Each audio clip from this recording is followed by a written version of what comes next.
Welcome back to another video. In this video, we're going to talk about fiscal policy and taxes. That four-letter word, T-A-X-E-S. Oh, I'm sorry, it's 5 letters. I miscounted. Taxes, that four-letter word, everybody hates, but it's a necessary evil. And fiscal policy. Fiscal policy is what the government, how they decide on what to spend and how to get that money in. It's just it's an income or inflow and outflow decision that governments do. In how to using that policy to help the economy grow. And if it's growing too fast, how to slow it down, put on the brakes, or hit the accelerator. As we're driving, we have the brakes and the accelerator. And we hit the accelerator if we need to speed up, and we need to push the brakes to slow down as we're trying to maintain our speed and distance from others so we don't get into a crash. In that crash, we go from 60 to 0 in 0.0 seconds. Boom, we're done. We don't need to have a crash on the economy. Left alone, the economy, and classical economists believe that left alone, the economy will fix itself. It will work itself out. If the economy is growing too fast, it's going to slow itself down. Problem with that is that there's going to be winners and losers at every point, and everybody loses at the end when the crash actually happens. And we saw that in the Great Depression of the 30s. In 1929 to 1935 was the Great Depression. And in those approximately 6 years, the economy was in its worst position in the U.S. history. And it was not just a U.S. problem, but it was an international problem. It affected other countries that on their own, independent, as small, closed economies, but also all economies that were related to or interacted with the U.S. government. So we had a lot of national and international depression on our hands. Now, fiscal policy is put in place nowadays since the Great Depression to help put the accelerator or brakes on the economy if it's growing too fast or not growing enough or going into a recession. How do we minimize the peaks and valleys of the business cycle so that it's not huge peaks and huge valleys? We kind of make it smaller. Squish it down a little bit, squish it down. The fiscal policy in the federal level is governed by Congress. And Congress, U.S. Congress, has really only two tools in its fiscal policy toolkit. And that's all that Congress can do. If you read the Constitution of the United States, it basically says that Congress can raise money for spending and wage wars. That's basic two things.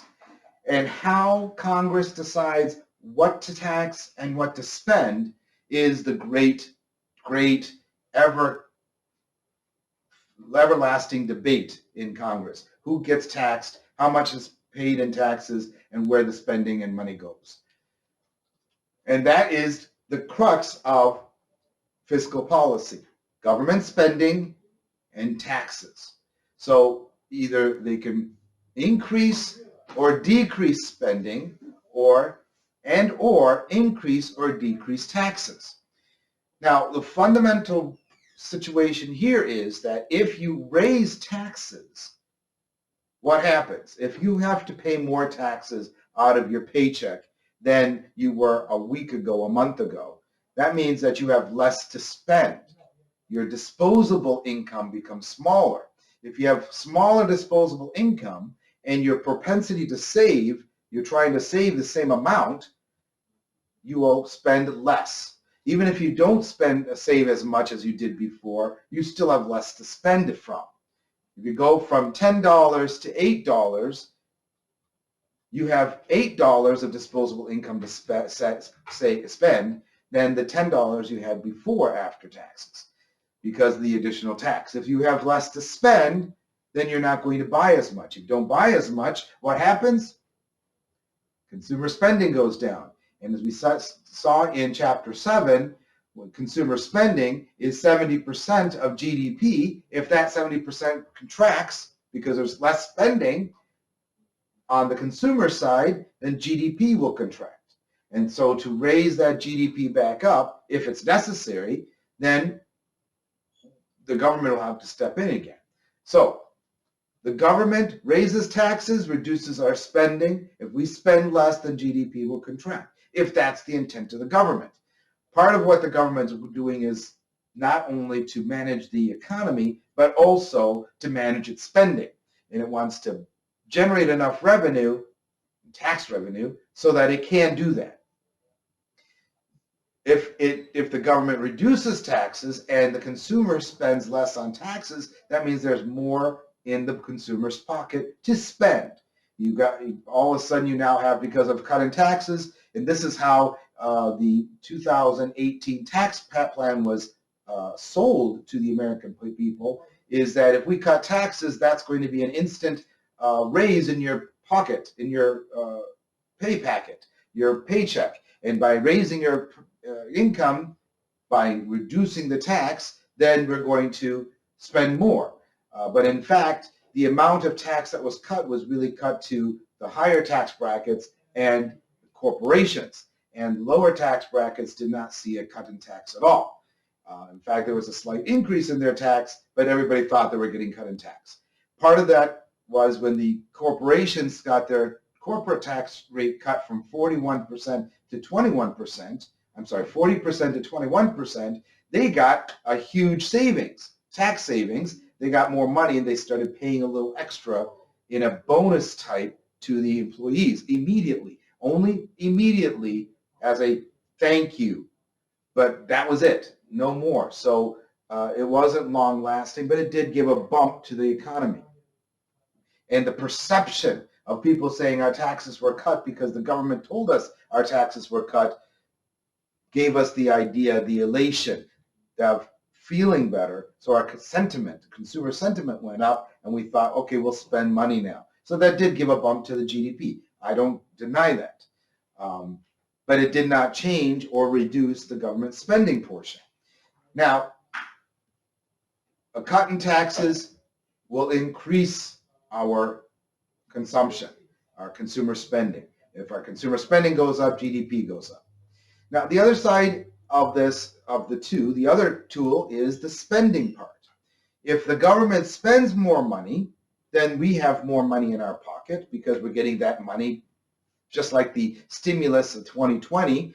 What happened was in just prior to April, when the pandemic hit and all businesses were shut down in mid-March, there was a huge contraction in the GDP and huge contraction in the economy, about over 30% reduction in our GDP in that first quarter of 2020, when Congress announced and approved the CARES Act. One of the portions of the CARES Act was giving people money back, and that was that stimulus check that everybody got.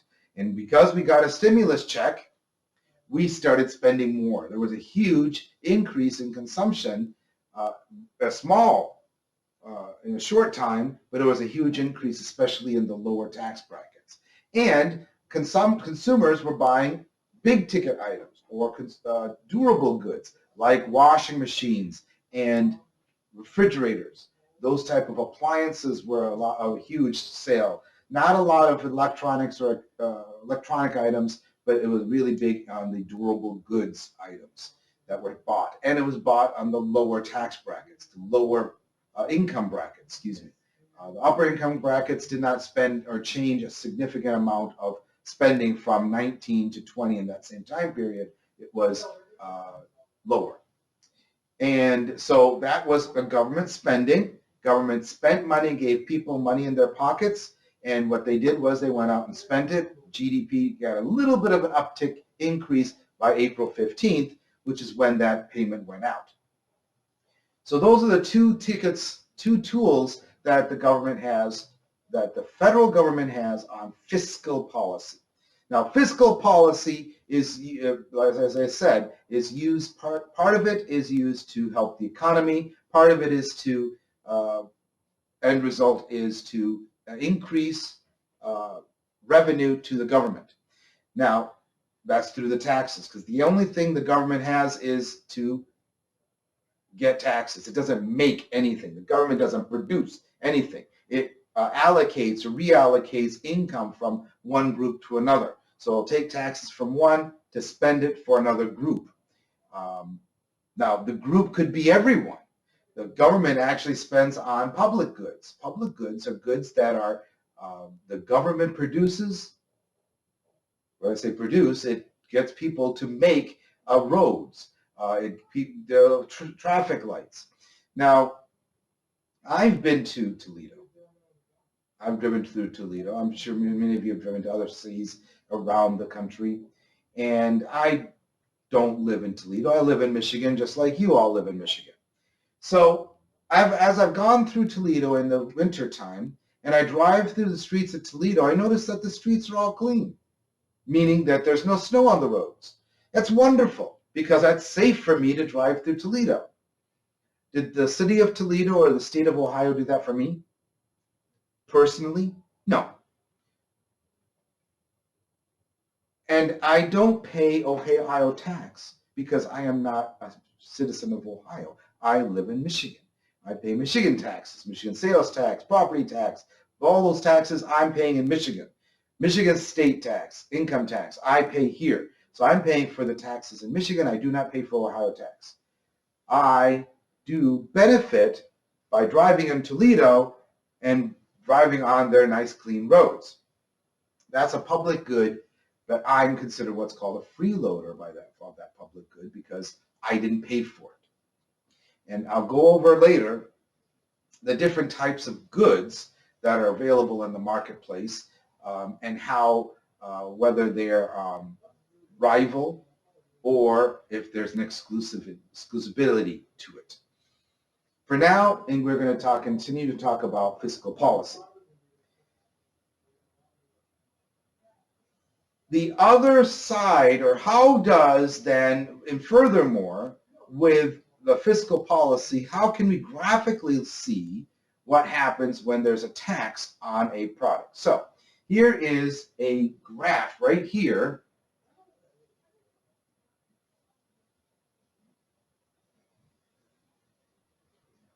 A supply and demand curve. Supply and demand of a product, and this is the market. So this is the market right here. And you can see our demand curve and our supply curve, and they meet in the middle, and that's equilibrium. We talked about that before. This is a market where there's just suppliers and demanders. There's nobody else in the market. Now, the government comes in and says, hey, we're going to charge a tax because we can. And they all agree. We hired them, so they say, yes, we're going to charge a tax. Now, they charge a tax. What happens in the market when there's a tax? What happens is that what we want to know first is when we have a tax, who's responsible for the tax?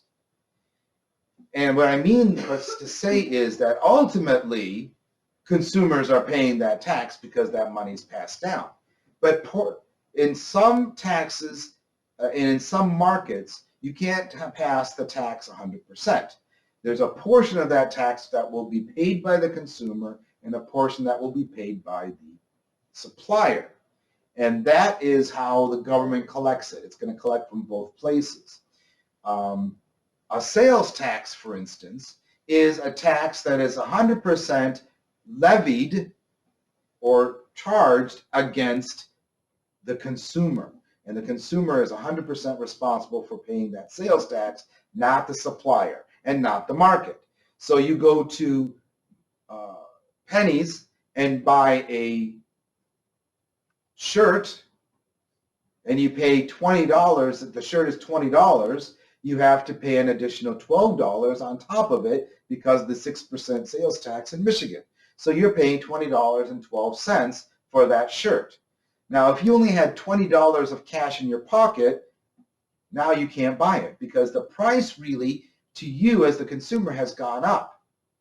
You were expecting and you had a willingness to pay $20 for that shirt. But now the price is $20.12 because of the tax.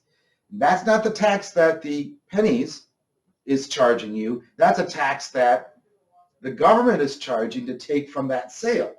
So what happens now? The price has gone up for you, not for pennies. Pennies didn't raise the price. They still have a sticker saying $20. But when you get to the cash register and you add that tax on top, now the price has gone up. So if we look at this supply and demand curve here, and we see that we are at equilibrium right now before the tax, and then we add a tax on top of it, that the government. What has happened? The price is now increased because based on the new price with the tax. And this is a tax that's going to be exclusively paid by the consumer. So what happens, remember in chapters 3 and 4, we were talking about price and demand. Quantity demanded goes down when price goes up because we're moving along the demand curve. So now that we're from equilibrium, the price has gone up. So that means that we're willing to buy less because the price has gone up due to the tax. If we're buying less, vertically, we look to where the prices may be higher and the supplier is willing to sell more because the price is higher, but because of the tax, but they're not going to sell that much more because they're not going to collect that additional tax money in price. The pennies does not really get the 12 cents. Penny is going. So although the price in the market now is 12 cents more, pennies is not going to collect that 12 cents. So they're not willing to supply any more than what they were willing to supply at the $20 because they're not getting any more out of it. So, but because the price is higher, the quantity demanded is going to be less. So in effect, the supplier is going to sell less because of the price. So if we look at this vertically, we go from the demand curve to the supply curve, we draw a line there, and we see what is actually going to be sold and what the supplier is going to be selling. So that starts off our decision right there. If we draw that line and then make a box here, that box between the supply curve and the demand curve, that amount between not the $20, which is equilibrium, we're talking about the lower price here, which is what they were going to collect. They're going to contribute some of that in a way to because of the loss in sales. And we're going to buy fewer because of the higher price to us consumers. That box right there is the tax revenue. That's the amount that the government is actually going to take. Now recall back to our supply and demand discussion. Before, you see this right here, this line that we draw at equilibrium to the price, to the y-axis here, the upper triangle is consumer surplus, the lower triangle is producer surplus or supplier surplus, but I don't like to say supplier surplus because it's too much alliteration. So we say producer surplus. The triangle is now different. Now that we've got that tax and we've got this new rectangle in the middle, consumer surplus has gone down and producer surplus has gone down. And it's been eaten away. It's been eroded slightly because of that tax. So the tax creates an inefficiency in the marketplace because it changes the dynamic of supply and demand by adding that new dimension with the government's intervention, the intervention dimension of taxes. And it's so the suppliers are going to sell less and are going to contribute to that tax. Consumers are going to buy less, and so they have less power. Both producers and suppliers have really been, their power in the market has been eroded based on their willingness to sell or willingness to supply and willingness to pay with these smaller triangles. It's been eroded down. And that erosion is collected by the government in this rectangle. But wait a minute. There's this small triangle over here, and there's this large triangle down here. I'm sorry, this small triangle down here, and we sliced off a bit of that triangle that we had before, the big surplus triangle. We sliced out a little chunk there, but there's another chunk right over there. You see that? What is that? We have this top triangle here of consumer surplus. We have this bottom triangle here of producer surplus. We have this rectangle in the middle, that's taxes. We have this little teeny weeny arrowhead looking triangle in the center. That, my friends, is called deadweight loss. And that deadweight loss is further erosion of the efficiency in the market. And my friends, nobody gets that. It's lost. I'm so sorry. Let us bow our heads in reverence to the loss of the dead weight based on taxes. Okay, time's up. What if it was a supplier side only tax, meaning that suppliers are responsible for paying it, like an excise tax? An excise tax is something we don't see on the front end, which is the people facing, the consumer side. We look at when we go to Penny's and buy that $20 shirt and take it to the register and they say, oh, it's $20.12. We see that 12 cents. And we know we're paying that 12 cents. And even though we only have $20, we need to find and scramble and look all over in all our pockets in the box. We may have to run out to the car and look underneath the car seat to look for those 12 cents so we can get that shirt. Excise tax is inside the $20. It's a tax that the producer, the one who made that shirt, is paying. And it could be because they had to import some of those products. It might be because some of the material that was used to make the shirt came from a different state, and so because they had to bring it in. There's a lot of different reasons for excise tax. Could be the machines that they use to make it have a tax that's running it. All those are reasons for an excise tax. So if we look over here and we see this, again, we have a supply and demand curve, the same. But in this situation, we're going to see when there's an excise tax, if we go back to thinking about chapter 3 and 4 and supply, one of the ways that the supply curve will change is if the cost of production goes up, it's going to do a negative shift or a leftward shift of the supply curve. So the supply curve is going to the left. See, it moved to the left because the cost of production, one of those costs are excise taxes in this situation. It's a supplier only tax. Well, when the supply curve shifts, before I said that it was a consumer responsible tax that goes up and down the demand curve. This is a supply side tax, therefore the supply curve will shift. If the supply curve will shift, notice what happens to the equilibrium price. The equilibrium price is going to go up. If the equilibrium price goes up, now it's more expensive for you to buy it. So you're going to buy fewer. And again, we draw between the demand curve and the new supply curve at this price, this tax additional price. And now, the tax was charged by the supplier, so the supplier is paying for it. But the demanders or consumers are also going to pay just like before. And we have, again, this rectangle. And in this rectangle, we again see that it slices through our surplus.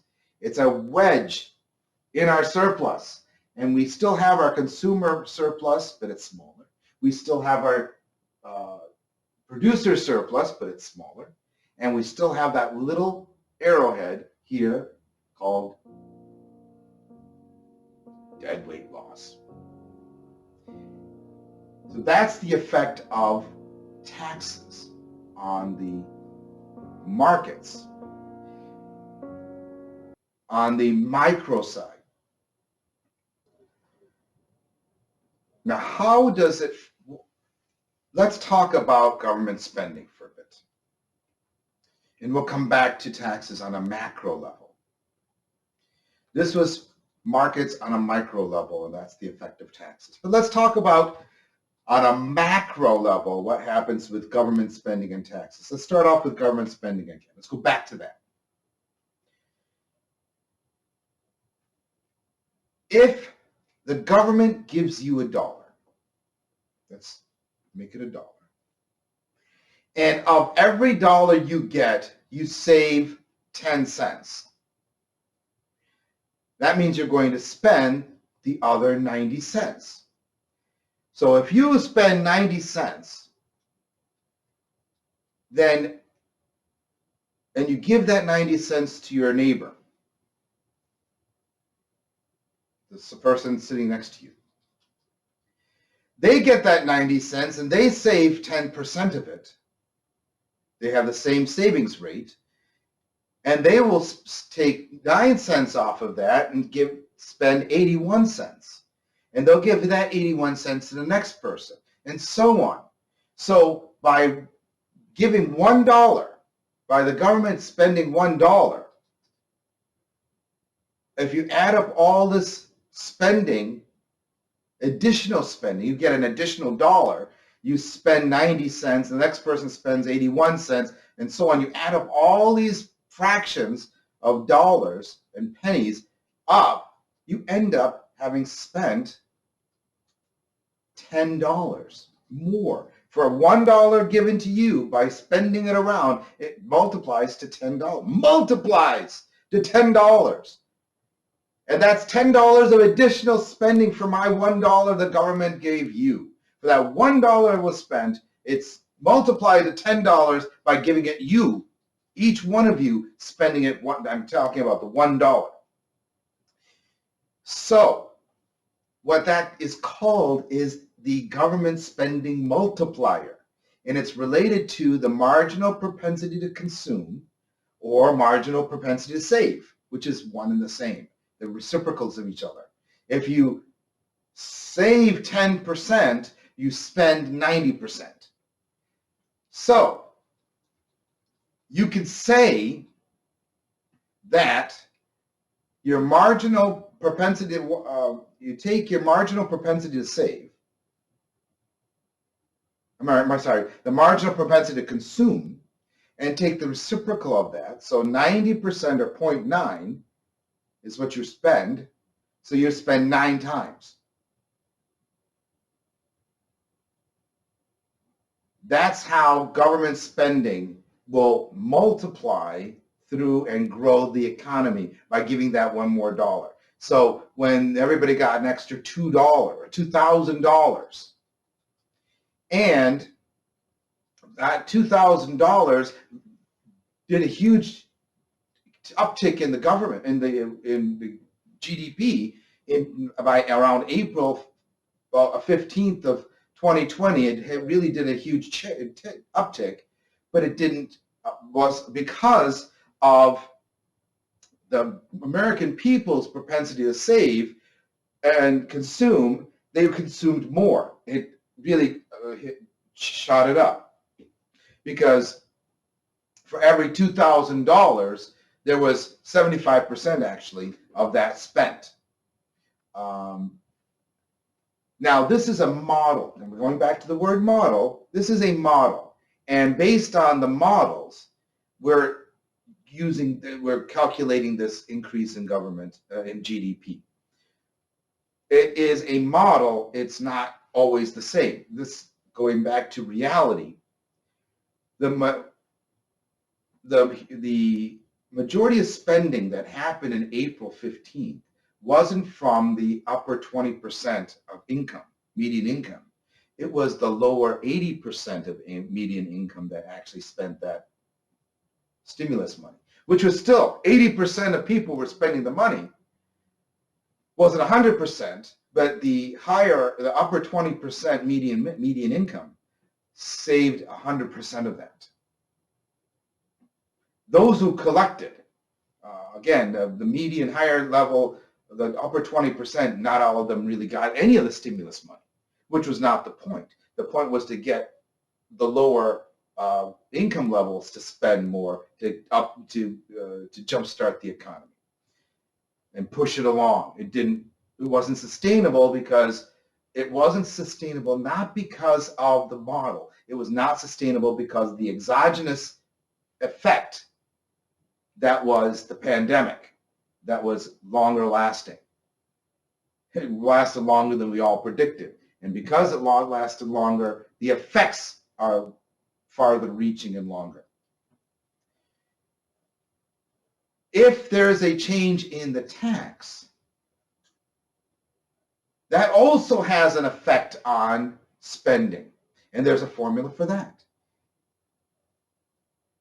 It is the marginal propensity to consume divided by 1 minus the marginal propensity to consume. It's almost like the reciprocal of the previous formula. And you have to actually take the negative of that. So when taxes go down, because there's an inverse relationship between taxes and spending. If your taxes go down, your spending is going to go up. If taxes go up, spending goes down. If government spending goes up, personal or consumer spending is going to go up. So these two formulas are interrelated. They can be working at the same time because the government can do one or two things. It can raise taxes or lower taxes, or it can increase spending or decrease spending. Now, what if the economy is, and here's the business cycle, and the economy is going in this direction on the downward slope, and we see a contraction, 1/4 of contraction in the GDP, it shrinks. And we have a second consecutive contraction, which is the sign of a recession. So the Congress steps in and says, we're going to have to do something. And that do something is, in fiscal policy, it's called an expansionary fiscal policy. The expansionary fiscal policy says one of two things we got to do. Increase government spending, which, as I said before, is going to increase spending on the consumer side, or two, we're going to reduce taxes. If we cut taxes, that also is going to increase spending. Both together, combined, will increase spending on the consumer side, and if there's increased spending on the consumer side, then the GDP will grow because it's 70%.